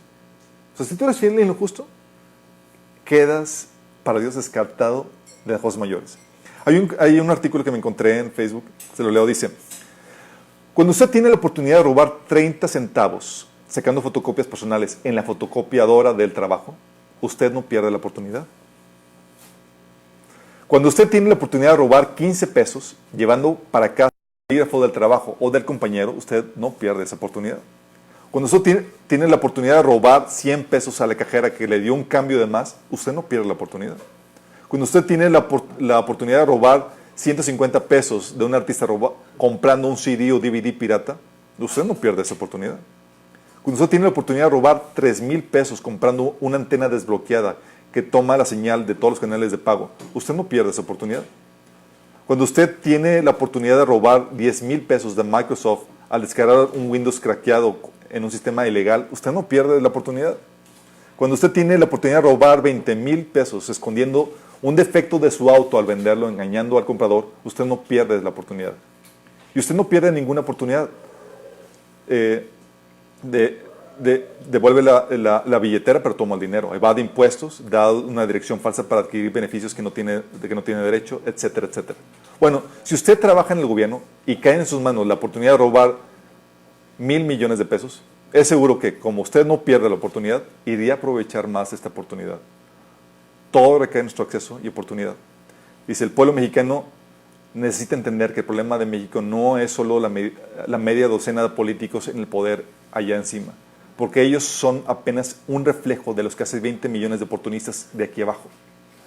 Los políticos de hoy fueron oportunistas de ayer. Va a ser difícil cambiar eso. ¿Será posible hacer algo al respecto? En los países con menos corrupción se abstienen de tomar la oportunidad de robar, aunque sea una uva del supermercado. Los países que, lo último. En los países con menos corrupción se abstienen de tomar la oportunidad de robar, aunque sea una uva del supermercado. ¿Han visto los terribles videos de rapiña cuando caen los camiones de refrescos y demás? Y la gente, toda moral y toda íntegra, se levanta a ayudar a cargar los refrescos y ponerlos en su lugar. ¿Sí los han visto? Traqueados así. ¿Qué hacen? Bajan del cerro donde no había gente. ¿Qué hacen? Van y les rapiña. Les puse un link ahí. ¿Sí? Porque la Biblia enseña, si no eres fiel en lo poco, sobre lo mucho, no lo eres. Pero nosotros, dices, soy bueno porque tus pequeños robos aquí, chiquitos y demás, tú piensas que tú no vas a ser los grandes. Sí. Porque, exactamente. Exactamente. Y tú acusas a los grandes cuando tú haces aquí lo mismo en pequeño. ¿Vamos entendiendo? Por eso, como menosprecias nuestro pecado pequeño, creemos que jamás haríamos las cosas peores. Cuando la Biblia dice que si tú eres injusto en lo pequeño, va a ser en lo grande. Sí. También porque, sí es cierto, tenemos una habilidad a resistir algunas tentaciones menores. Sí. Pero no mayores, chicos. Sí. Sin duda, o sea, sin la ayuda de Dios, el enemigo tiene el poder de hacerte caer en su tentación porque eres débil. O sea, tiene el poder, chicos. Por eso tuvo que enseñar a sus discípulos a no fiarse de sí mismos e invocar el poder de Dios para no caer en tentación. ¿Se acuerdan que les dijo a los discípulos, orad para qué? ¿Por qué necesitan orar, chicos? Tú oras cuando no hay el poder en ti para vencerlo. ¿Sí me explico? O sea, ¿qué pasaría si tuvieras poder para hacer lo que quisieras y tuvieras la forma de ser librado del castigo y de la vergüenza manteniendo una apariencia de piedad ante el resto de la gente? Te lo repito. ¿Qué pasaría si tuvieras el poder para hacer lo que quisieras y tuvieras la forma de ser librado del castigo y de la vergüenza manteniendo una apariencia de piedad ante el resto de la gente? Serías político. Tu maldad no conocería límites, chicos. Político mexicano. No conocería límites. ¿Has escuchado que el poder corrompe? ¿Y el poder absoluto corrompe absolutamente? ¿Sabes que no es así? Lo que hace el poder es saca a relucir el corazón corrompido, que no podía surgir anteriormente porque no tenía poder. ¿Sí? O, ¿qué crees que pasaría, por ejemplo, si tu integridad pusiera en riesgo tu reputación, o tu patrimonio, o tu vida, o la de tu familia? ¿Estarías dispuesto a sufrir por lo justo y lo verdadero? ¿O qué crees que sucede en la política, chicos? ¿Qué crees que sucede en la política? Te dan el poder para que puedas hacer lo que tú quieras y te puedas ser librado de las consecuencias y de la mala reputación, porque hay los medios. Y si no haces lo bueno también, y si te apegas a lo bueno, corres el riesgo a perder tu patrimonio, tu vida, tu familia. ¿No entiendes lo complejo?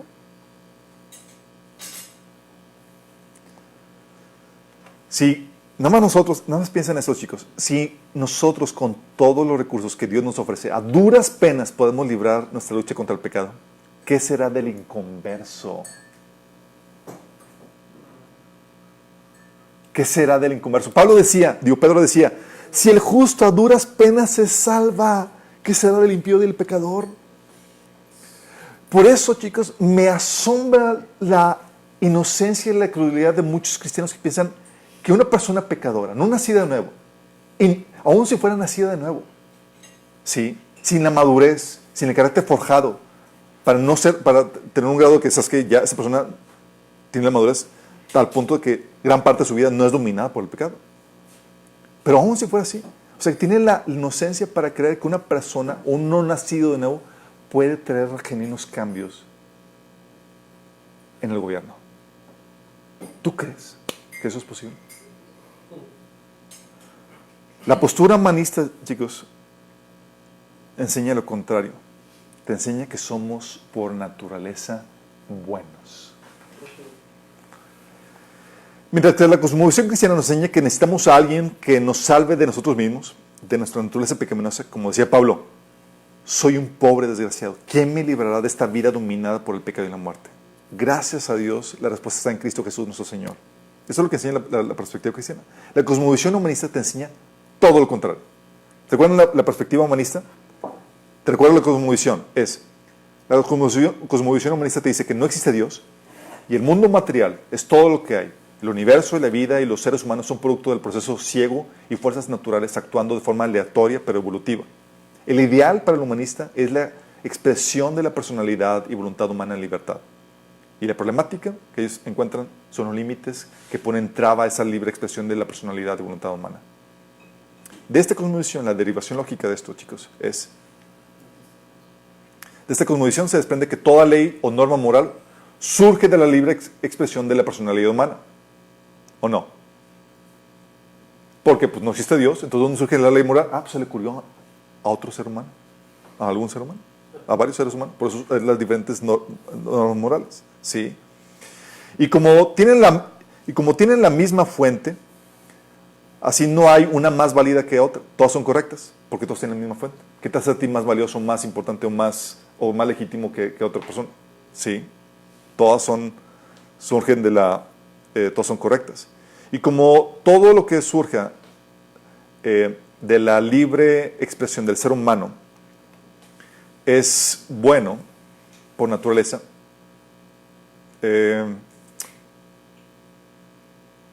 como todo lo que surge... sí, como todo lo que surge del ser humano es bueno, implícitamente te dice que el ser humano es bueno por naturaleza. ¿Es la conclusión lógica? ¿O no? Y lo que surge del ser humano entonces, tenemos que concluir forzosamente que el ser humano es bueno por naturaleza. Pero la pregunta que llega aquí es entonces, ¿de dónde viene la corrupción y todo lo malo? Bajo la perspectiva humanista. ¿Y alguien sabe la respuesta? Si no viene de la naturaleza pecaminosa, si no es un problema moral, entonces ¿de dónde viene esta problemática? Pero los otros están igual en tu misma posición, entonces son los otros. Vienen de las estructuras sociales y religiosas que se imponen sobre el hombre y que lo vuelven malo. órale. Esa es la postura, chicos. Así la maldad es producto de la condición social indeseable. ¿Sí? Es la desigualdad social. Si la elimina, por eso la postura humana dice, si eliminamos la desigualdad social, con eso vamos a eliminar la maldad, la corrupción y el robo se acabará. Es lo que propone el comunismo, chicos. Para ellos toda la problemática es esa desigualdad social. ¿Sí? Si eliminamos las clases sociales, lograremos el fin, lo que llaman ellos el fin de la historia, alcanzando la utopía. Porque es la razón de todos los males. No lo ven como el hombre, lo ven como un problema de estructura social. ¿Sí? O son los partidos corruptos que han gobernado. ¿Sí? Si los cambiamos, se acabará la corrupción. Y hay cristianos que creen eso. ¿Sí? O sea, piensen que el problema, si cambiamos el partido y ponemos otro partido diferente, va a ser la solución. ¿Por qué no, chicos? ¿Por qué no? Está compuesto de las mismas personas. Tienen la misma está compuesto de tiene la misma problemática de personas corrompidas con la naturaleza pecaminosa. Sí. Pero cristianos inocentemente piensan, comentarios, incluso pastores, qué bueno que cambió de partido para que se acabe la corrupción. Es como que, en serio, tan inocentes somos. Tan inocentes somos. O sea, te prometen la utopía y tú se la compras y te dan a tole con el dedo. Cuando la Biblia te da la enseñanza para que aprendas a discernir y a ser abusado. Astuto como serpientes, como dice la Biblia. Sí. Imagínate, tenemos la Biblia para poder ser discernidos, chicos. Sí. Por eso tenemos no, es que Morena va a acabar la corrupción. Todos, sí, ahí van. Sí. O el Bronco, un personaje independiente, con eso eliminando los partidos corrompidos. Dime tú, ¿qué tal? Cuando estaba, por ejemplo, Bronco, yo puse, chicos, es la misma gata revolcada. El problema no es un problema de partido, es un problema de corazón. Y si tú pones a un inconverso que no tiene el Espíritu Santo en él y no ha tenido la madurez para, aún siendo cristiano, si fuera cristiano, que tuviera la madurez para tener un grado de dominio del Espíritu Santo sobre su vida, para contrastar la pecaminosidad, digamos, hay algo de esperanza. Pero si no es así, ¿qué esperanza tienes? ¿Qué esperanza tienes? ¿Sí? Dicen, para el humanista, no, es la pobreza. Si eliminamos la pobreza, se va a quitar la razón, por ejemplo, del robo. Es lo que propone, por ejemplo, el socialismo. De hecho, te cito una frase de AMLO. Dice, no ha habido crecimiento, y si no hay crecimiento económico, no hay empleo. Y si no hay empleo, no hay bienestar. Y si no hay bienestar, no puede haber paz y tranquilidad social. Por eso es precisamente que hay inseguridad y hay violencia. Eso no es nuevo. Pero ¿qué te venden, chicos? ¿Qué paradigma está dominando a esa persona? ¿Uno cristiano? Es uno completamente humanista. ¿Me explico? Y tú quieres traer un cambio positivo con un paradigma. Y acuérdate lo que habíamos platicado. que los entes espirituales dominan y controlan tu vida por tu forma de pensar, la cosmovisión que has asimilado. ¿Qué espíritu gobierna sobre una persona que lo controla la cosmovisión humanista? ¿El Espíritu Santo? Qué fuerte, ¿no? Otros dicen, no, ¿sabes qué? La pobreza. Si educamos a la gente, serán buenas personas, serán personas de bien, que van a lo correcto. ¿Cuánta gente sumamente educada, con doctorados y demás, tenemos que cometen los principales robos en la nación? El patriarcado, es lo que dicen las feminazis. Dice, es que la razón de todo este descontento y toda esta problemática es el patriarcado. Si cambiamos esto, revertimos el orden social, todas las problemáticas se van a cambiar. ¿Sí? El racismo. Si aseguramos que las minorías estén bien representadas en las posiciones de autoridad, lograremos esa anhelada. O incluso la psicología. ¿Sí? Cuando la gente hace cosas malas, pues como no es un problema moral, es un problema psicológico que la psicología lo puede arreglar. Cuando lo que realmente necesitan es morir a sí mismo. ¿Me explico? Esto es lo que hace el humanismo, chicos. Nada más imagínate. Si para la postura humanista no hay tal cosa como naturaleza pecaminosa, no propondrá las medidas necesarias para restringirlo ni contrarrestarlo en el gobierno. ¿Sí entiendes? Por eso, la problemática no es la naturaleza pecaminosa. Entonces, como no existe para ellos, ¿puede proponer algo para resolver esa problemática? No. ¿Sí? Para ellos sucede lo mismo que sucedió en el jardín de Edén. ¿Se acuerdan que le dijo la serpiente a Eva, es cierto, no es cierto, si comes de ese fruto no morirás? Y pregunta, ¿iba a morir o no iba a morir? Sí iba a morir. ¿Pero qué pasó? Le dio una mala definición de la realidad. ¿Sí? Y como le dio una mala definición de realidad, le dio una mala descripción, una mala prescripción. ¿Vamos entendiendo? ¿Sí? Oye, dicen, oye, es que no, acaricia la serpiente, que uno muerde. ¿Sí? O te dicen, la colonia no es peligrosa, puedes dejar la casa abierta. Una mala definición de la realidad te va a llevar a una mala prescripción. Una definición te va a llevar a tomar decisiones incorrectas, acciones incorrectas. Para el cristianismo, ante la naturaleza pecaminosa, la solución es restarle funciones y dividir, restarle funciones al gobierno y dividir el poder del gobierno, ¿sí? Y mantenerlo pequeño, porque conocemos la naturaleza pecaminosa, los riesgos que corre. Para los humanistas, que creen que el hombre es bueno por naturaleza, lo que proponen, ¿sabes qué es? Es agrandarlo y darle más poder. Dime tú si no es una locura eso. Sí. ¿Cómo lo hacen? ¿Quieren darle más poder al gobierno? ¿Para qué? Para que construya la utopía, chicos. ¿Por qué le das más poder? Porque crees que el gobierno es la solución para la pobreza. Luego dices, ¿sabes qué? Que proponga una renta universal. ¿Y dónde crees que saca el dinero, chicos? ¿El gobierno dónde crees que saca? Los impuestos. Es como si decir, ¿sabes qué? Oye, pues llego contigo, te digo, Charlie, oye, Fonito quiere vivir pues sin trabajar y pues estoy haciendo una cooperación para que tú lo mantengas. Cállate con... Y tú, pues, ¿cómo que? Pues yo me estoy, oye, desgastando trabajando. Y dice, ¿no quieres hacerlo? Ole, te meto a la cárcel y no lo haces. ¿Sí entiendes esto? O sea, le das más poder. Oye, le das más poder porque quieres que elimine la desigualdad. Luego le das más poder porque quieres que sea el encargado de proveer bienes y servicios como la salud, la educación, la gasolina, etc. Cuando sabes lo que la tendencia con la naturaleza pecaminosa en una entidad monopólica es a la ineficiencia, a la ineptitud, a la corrupción. Por eso históricamente hemos visto siempre que los mejores proveedores de bienes y servicios no es el gobierno. ¿Quiénes son? Los privados. ¿Por qué? Porque cuando hay competencia es o te pones de moda. Sí. Entonces propone también legislar, poner legislaciones pertinentes para quitar los estorbos que quiten la libertad de expresión en la personalidad humana. Por eso están restringiendo, por ejemplo, la paternidad sobre los hijos, de que, o si tu hijo quiere cambiarse de sexo siendo niño, tú no puedes hacer nada al respecto. Sí, cosas por el estilo. Sí. Por eso también, por ejemplo, ¿sabes cuál es la discusión en Estados Unidos entre los liberales, los humanistas? Es eliminar la Constitución. Tú dices, ¡ah! Están poniendo la discusión sobre la mesa, imagínate. Sí.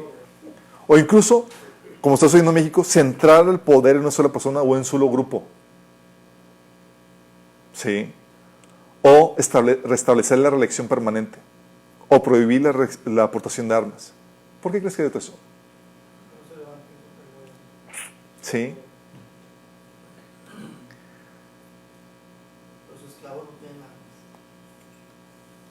Porque ellos te llevan a pensar que la solución, te lleva a pensar que un cambio de sistema o de orden social es la solución, chicos.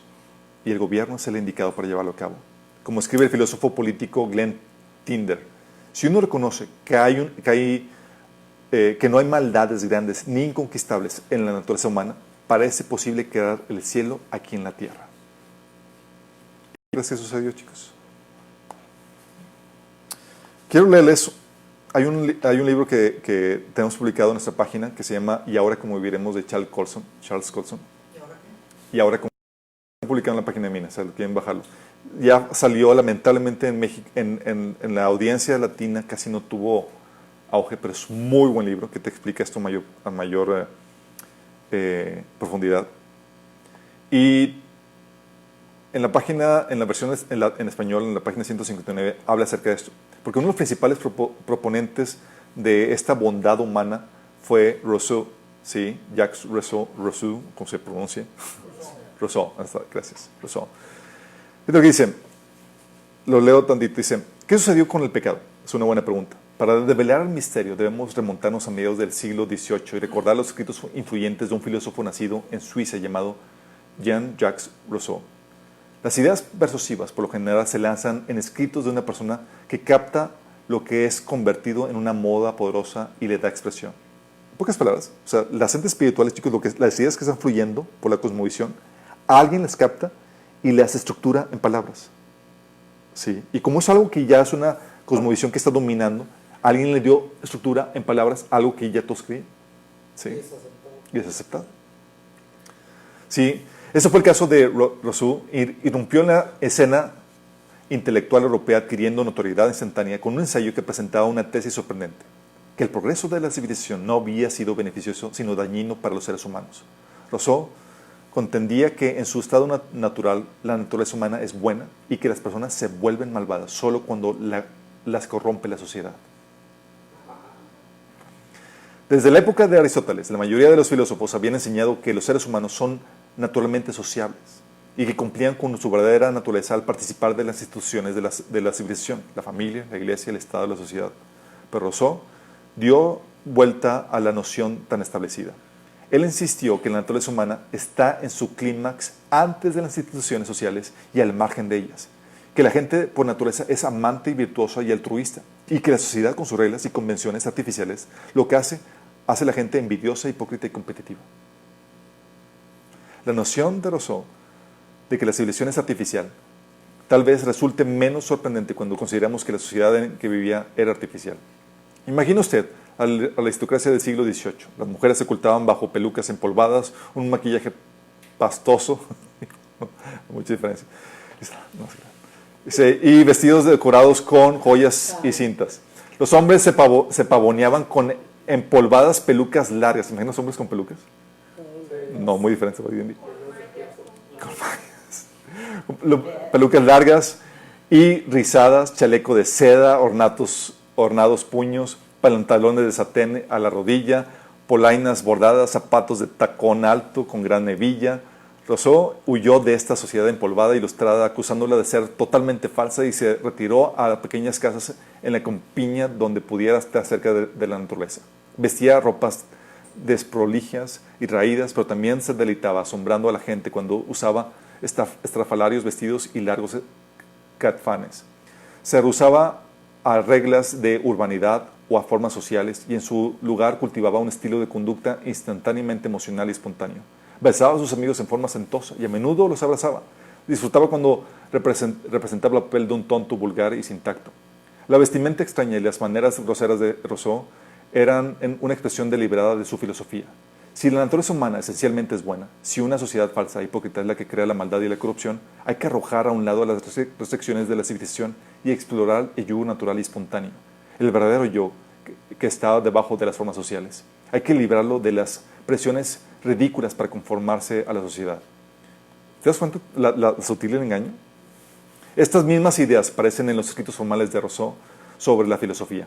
Él rechazó todo lo que limita la libertad del ser interior, que él consideraba como esencialmente bueno, o al menos no deformado, no definido y capaz de hacerse bueno.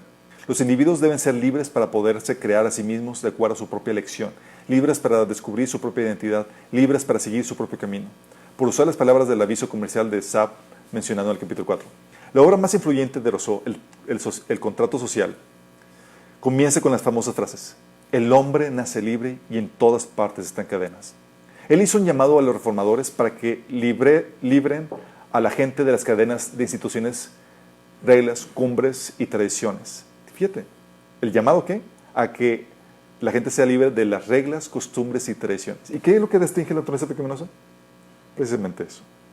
Pero irónicamente, la filosofía de Rousseau, proponiendo la libertad radical y sin límites, engendró los regímenes más opresivos del mundo moderno e inspiró a revolucionarios como Robespierre, Marx, Lenin, Hitler y Mao.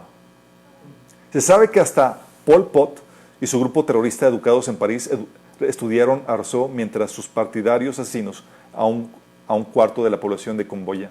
¿Cómo puede suceder? La clave es que Rousseau no definió la libertad como la afirmación de derechos contra el Estado.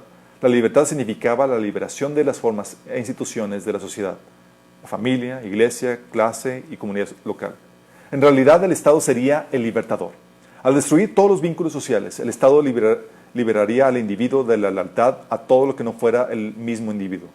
Cada ciudadano entonces sería completamente independiente de todos los otros hombres, proclamó Rousseau, y absolutamente dependiente del Estado. Esta es la primera vez que el Estado, en realidad, se le presenta como un libertador. Para Rousseau, el Estado es la agencia de emancipación que permite que el Estado desarrolle los gérmenes latentes de la bondad que hasta ahora han sido frustrados por la sociedad hostil. Y así nació lo que un historiador denomina la política de redención. La idea de que la política puede ser el medio no solo para crear un mundo mejor, sino para, además, transformar la naturaleza humana creando el hombre nuevo. ¿Se imaginan? Además, en vista de la naturaleza humana, es esencialmente indefinida de acuerdo a Rousseau, no hay principios morales que limiten las ambiciones del Estado. En la visión cristiana del mundo, tratamos una cosa de acuerdo a su naturaleza, el tipo de cosa, de ser que es esa cosa, basándonos en el propósito de Dios al crear esa cosa. Por eso tratamos a un niño de manera diferente de lo que tratamos a un perro.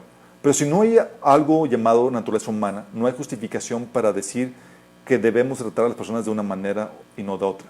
No hay base para decir que el Estado debe tratar a los ciudadanos justamente en vez de injustamente. Y no hay limitaciones morales para el uso del poder por parte del Estado. Esto explica por qué la filosofía de Rousseau dio origen al concepto moderno de la revolución, que incluye no solo la rebelión política para derrocar a un gobernante en particular, sino también la destrucción en gran escala de una sociedad existente a fin de edificar una sociedad nueva e ideal. Mientras por un lado la teoría social tradicional justificaba cualquier acción apelando al pasado, a la humanidad humana normativa creada por Dios, los revolucionarios modernos justifican sus acciones apelando al futuro, a la sociedad ideal que habrían de crear. Las atrocidades más sangrientas se pueden justificar invocando la perfección social que los revolucionarios prometen construir sobre las cenizas del antiguo. Así es que los revolucionarios modernos actuaron de manera despiadada y brutal, matando millones. ¿Por qué ni un solo discípulo de la Legión de Rousseau previó estas desastrosas consecuencias? ¿Por qué ninguno consideró que el poder absoluto indudablemente lleva a la corrupción? Porque el utopismo crea una ceguera peculiar. Como creía que el individuo es naturalmente bueno, Rousseau tenía confianza en que el Estado todopoderoso de la misma manera sería bueno y que desde su perspectiva el Estado sería simplemente una unión de voluntades individuales en una voluntad general. En realidad, Rousseau creyó que el Estado siempre estaría en lo correcto y siempre tendría tendería al bien público, siempre constante, inalterable y puro. Y si algunos individuos recalcitrantes no estaban de acuerdo con la voluntad general, eso probaba simplemente que deberían ser forzados a ver que la verdadera libertad de ellos estaba en conformación a la voluntad general. Como dijo Rousseau, el individuo debe ser forzado a ser libre. Robespierre, el líder del reino del terror, que dejó atrás la Revolución Francesa en 1793, comprendió perfectamente esta lógica. Él y sus compañeros jacobinos entendieron que el llamado de Rousseau a forzar incluía la condenación y ejecución de todos los que se oponían al nuevo orden, lo cual dio como resultado el encarcelamiento de 300,000 nobles, sacerdotes y disidentes políticos y la muerte de 17,000 ciudadanos de ese año. Por supuesto que esto fue solo el comienzo de los ríos de sangre que fluirían de la filosofía de Rousseau. Sucede que en la práctica el programa utópico de edificar una sociedad nueva y perfecta siempre significa matar a los que se resisten, a los que permanecen fieles a las viejas formas, a los que pertenecen a una clase considerada irremediablemente corrupta, la burguesía, los kulaks, los judíos, los cristianos. Podemos observar el mismo patrón básico en la mafia de Karl Marx, cuya visión de una sociedad perfecta ha alimentado un fallido experimento utópico. ¿Sí vamos entendiendo, chicos? Se lo recomiendo para que lo lean. Está publicado en la página. Pero tengo una idea terrible de lo que ocasiona esto. Y estamos viendo señales de esta filosofía que está tomando control del gobierno mexicano. Y mexicanos, cristianos, en su ignorancia de las escrituras, apoyando ese tipo de expresiones, de filosofías. ¿Por qué? Porque acuérdense de lo que hemos platicado. Espíritus demoníacos controlan a las personas en la medida en la que controlan tu forma de pensar, tu cosmovisión. Y cristianos han absorbido una cosmovisión humanista que los lleva a apoyar este tipo de regímenes. Por eso estamos haciendo esto, chicos, para quitar tu ignorancia y ver qué dice la Biblia, qué dice Dios al respecto, para que puedas ser vacunado en contra de eso y no te den a tole con el dedo. Sí. No sea de los que se van y se vuelcan entre los líderes que te prometen cambiar el régimen y te ofrecen una utopía sin saber que dentro tienen la corrupción que va a arrojar algo despiadado y algo corrupto. Sí. Nosotros somos cristianos. En teoría sabemos mejor porque tenemos la palabra de Dios. ¿Oramos? Amado Padre Celestial, damos gracias, Señor, porque tú en tu palabra, Señor, nos hablas y nos enseñas lo que es correcto, Señor, y el cómo funciona la realidad, Padre. Señor, tú le dijiste a Adán y Eva, Señor, que el día que comieran del fruto, ellos morirían. Tú les enseñaste cómo opera la realidad, Señor. Y ahora tú nos enseñas esta naturaleza caída, esta tendencia, esta corrupción interna que todo ser humano tiene, Señor, y nos adviertes acerca de ella, y nos da la solución para contrarrestarla, Señor. Señor, que no seamos inocentes, Señor, que no seamos ignorantes en cuanto a esto, y que podamos tomar, Señor, las medidas necesarias para contrarrestar esa naturaleza pecaminosa, y que podamos como cristianos, Señor, ayudar a apoyar políticas que ayuden a contrastar esa corrupción humana, Señor, en el gobierno, Padre. Que no seamos insensatos, sino que seamos astutos y sabios, Señor, en cuanto a esto. Que podamos contrastar, Señor, esta corrupción que el enemigo está queriendo implantar deliberadamente en todas las áreas de la vida, Señor, y particularmente en el gobierno. Te lo pedimos en el nombre de Jesús.